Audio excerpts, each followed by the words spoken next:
So these are the different parts of your wheelchair. Which is your push handle?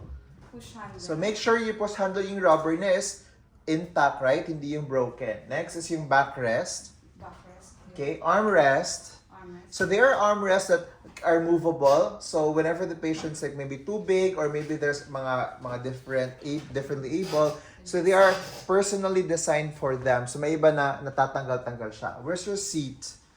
Okay, and then the frame, that's entire frame. Heel loops. What is that for? Yung heel loops. To protect, to move backside. To protect, to move backside. So para daw hindi mahulog yung paa. Ang English, to protect, move backside. Foot plate. Foot plate to make them comfortable here. Yes, and then the foot plate should always be up or parang gano'n whenever the patient enters or will sit on the wheelchair. Should be up, right? After. So this one is wrong. Dapat up siya. Okay? Where's your castor or wheel castor? Here. Yung maliit na gulong, right? Okay? Rear wheel, yung malaking gulong. So where's the rear wheel, guys? Yung may rubber or yung walang rubber? Ay, rubber. Wala. Walang rubber. So yung wheel ang walang rubber. What with rubber, real wheel, pushing ring without rubber. Pushing ring. Okay, explain sa kanila ulit. Ano ba yung difference ng dalawang circle na yan? The pushing reel, this one the patient will hold. Hindi pala dun sa rubber ang mag-patient ang hold. So baka kayo magpupush kayo sa may rubber, mali yun, gulong yun. Doon kayo mag-push dun sa Push ring. push ring. Okay, and then you have your brakes. Brakes. So our 10 commandments always talaga, whenever you move patients, whatever you do, please don't forget to turn on the side rails, lock the bed, lock the wheelchair. Whenever you're not moving, you always have to make sure it's all locked. Because that alone could cost you your license. It's what? What do you call that if you forget to do that? Negligence or malpractice. The bed could cause injury to the patients. Okay, next is, are we done? Next, show me how to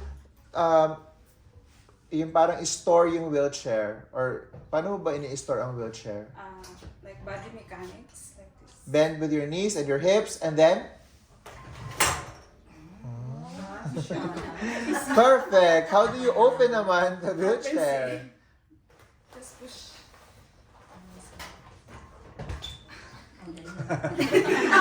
Basta ganon. Tama yun. Okay, next. Are we done? Next.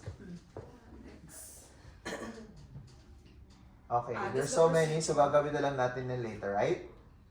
And there's other assistive device. What is the Tagalog of cane? And the crutch? Can you say crutch? Crush. This is scratch. Okay, ang scratch kay... Ganun yun. Okay, what do you call that one? Walkers. It's also a walk. It's a form of... Okay. Let's talk about the canes. Cane can be helpful if you have minor problems with balance or stability, some weakness in your leg or trunk, an injury or pain. For elderly, using a single point cane may help you to walk more comfortably. So there are different types of canes, right? Let's talk about the materials. What are the materials used to make a cane? This one is made of metal. Are there other canes pa? Yeah, there is wood. Fold. There's also a folding cane. canes. And with the like this. Okay, then there's also different points. This one is just single point. Are there other points? Like ganon? May ganon ba? Yeah, you're. So may parang tripod. Meron ding quad na cane. More stable siya. It depends on the needs of your patients. And there's also different types of yung handle niya. May pa letter C, may pag ganyan, may iba nga may Bluetooth, may ginkgo biloba, and vanilla extract, and free Wi-Fi, and spaghetti sauce. But where do you put that on the patients? For example, the patient's right leg is injured. So where should you put the cane? On the affected or the unaffected side? Affected. Are you sure? No. Affected? Yeah. Right. That's So a how stick. to like this? I'm sure. Well, actually, the cane goes to the good leg or unaffected side.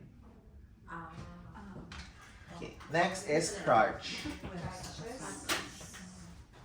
So this one's a Ano sa Tagalog dito, Shell? Ha? Karatsis. Karatsis. Bisaya. saklay. Karatsis. Ano nga? Saklay. Sa Bisaya. Karatsis na. Sa Tagalog, ang tawag dyan is Saklay. saklay. Yung kanina, ano sa Tagalog doon? Tungkod. Oo, sa amin kasi sungkod. So crutches is a medical device designed to aid in ambulation by transferring body weight from the legs to the torso and arms. They are mainly used to assist individuals with lower extremity injuries and or neurological impairment.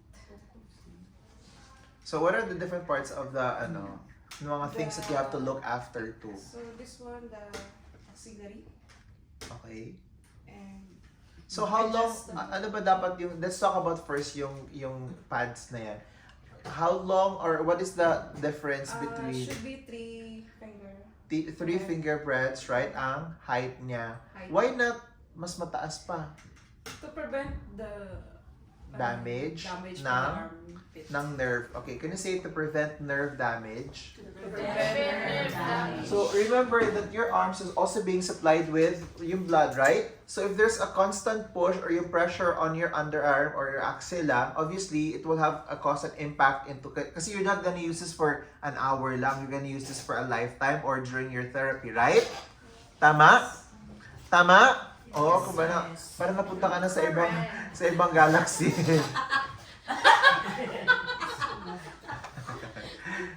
Si Risa. Tama ba ako? Ikaw si Risa Jane.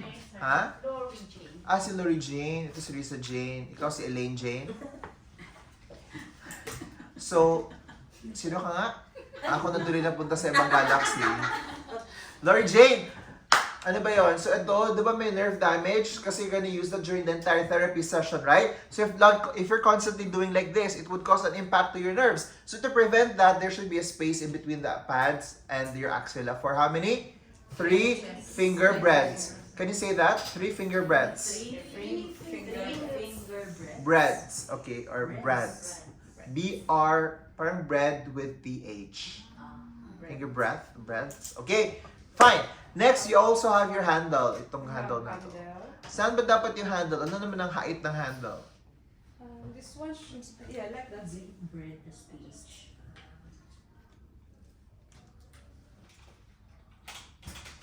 And then now, susunod na yung mga crutch, di ba? They're already adjustable so that parang one size fits This all also na. by height, 5'5". Okay. So if you adjust that one, so this one, the auxiliary. Hindi ko ma-adjust ang So you have to make sure na yung handle niya, itong ganito, is in the height of your wrist. And then, you have to know that your wrist, itong wrist mo, or itong elbow mo rather, should be at least 15 degrees. Diba this is 90 degrees? Then, maganon ka, this is 15 degrees. Dapat nakaganon. And then, in the height of your wrist. So, like in this case, pag nakaganito ako, kahit ko ba to? Hindi. Tama ba to? And then also here, it's very low. Diba, if nakaganon ako, ang problema naman is yung back. So, dapat right height lang talaga siya. Ito, 3 finger breadths. This one is 15 degrees, or maybe 20. And then this one should be the height of your wrist, right? Cool. And then, ano Okay, yung we have tripod? also And then also this one. Ano tawag? the rubber tip. Rubber tip. You have to make sure that this tip is okay, right? Kasi this is parang it's part of the protection, no? For the What if side. this one is already used, parang ano na ba? Put na, can it cause na for the patients to slide or to skid? Yes. Then if that happens to your patients and you did not notice, Get your ticket and Bye-bye. and go home. Right. So those are the responsibilities of a caregiver if you're working from home. Ano pa, you want to share something? What is a tripod position? Diba, whenever you're using a crutch, there's always yung starting point ba? Ang tawag natin dun is tripod. So imagine you have a triangle. Okay? So your triangle is shaped like that, right?